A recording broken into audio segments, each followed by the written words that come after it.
C'est à cause de la prise de position des Lévites contre le péché et contre l'intrusion des forces du mal au Sinaï, et de leur prise de position aux côtés de Dieu pour son témoignage.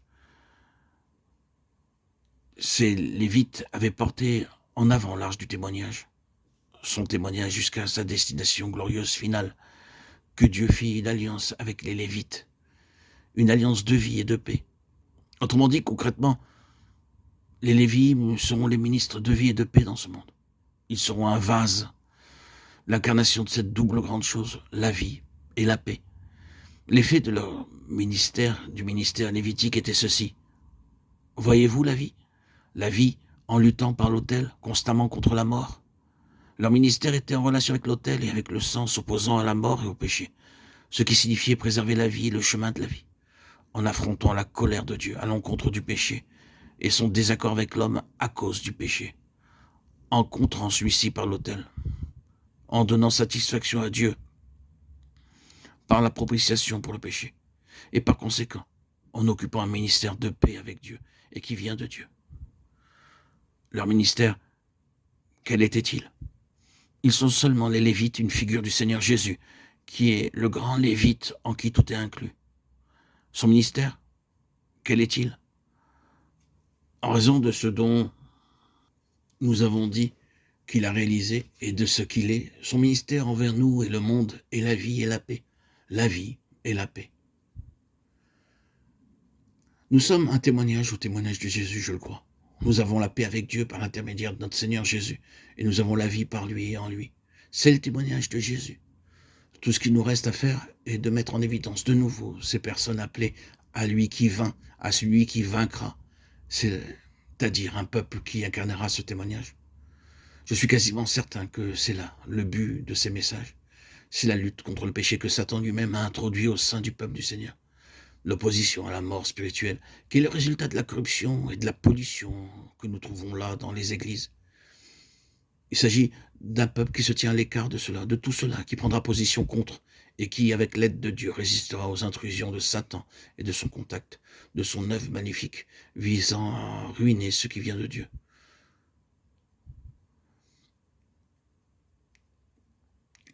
Nous ne sommes pas un corps élu, une aristocratie spirituelle choisie dans ce but.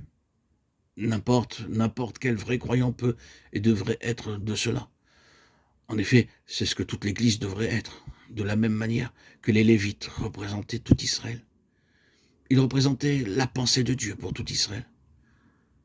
Mes chers amis, frères et sœurs en Christ, même si nous constatons qu'ici, dans ces églises, tout l'Israël spirituel ne l'est pas, Dieu avance de manière intérieure afin d'avoir un peuple de Lévites au sein de son peuple. Et il doit l'avoir.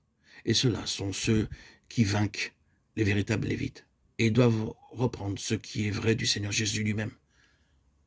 Ce qui est vrai du Seigneur, tout d'abord en eux-mêmes, comme étant en lui un peuple saint. Et ensuite, parce qu'ils sont un peuple saint, ils ont un ministère de vie et de paix.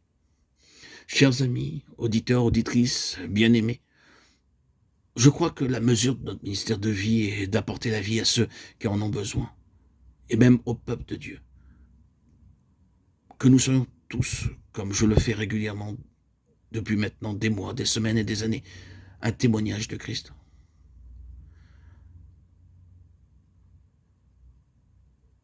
Beaucoup parmi le peuple de Dieu ne sont pas réellement en vie. Ils sont nombreux, ceux qui, comme Corneille et ses amis, sont très dévoués et sincères, et dans un sens, dans la crainte de Dieu, religieux, mais qui ne sont pas en vie, jusqu'à ce que le Saint-Esprit vienne à eux. S'il doit avoir un ministère de vie pour quiconque a besoin de la vie, pour celui qui est sans vie, cela exige un peuple de cette sorte. Il s'agit d'une vie sainte, et cette vie ne peut pas être administrée à travers des canaux impurs.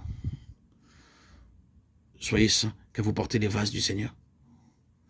C'est un ancien commandement lévitique, n'est-ce pas? Voilà, chers amis, nous sommes appelés à un grand ministère, un ministère exceptionnel. Le ministère de sa vie et de sa paix. Il nous est confié. C'est une chose merveilleuse de réaliser qu'il est possible pour des hommes et des femmes, dans une communion sainte avec le Seigneur, d'être des canaux de sa vie. Pour d'autres, de leur administrer la vie en saisissant la vie en leur faveur. Comme Jacques le dit, saisir la vie en leur faveur. C'est un grand ministère. et la paix, avoir auprès des âmes un ministère de réconciliation avec Dieu. C'est une chose merveilleuse. Mais le ministère repose sur cette condition, un peuple saint. Un peuple saint. Chers amis, que le Seigneur nous rende ainsi, et qu'il est réellement en nous, comme quelques-uns, beaucoup plus, peut-être des multitudes de plus, mais en nous, comme quelques-uns, un vase du témoignage de Jésus.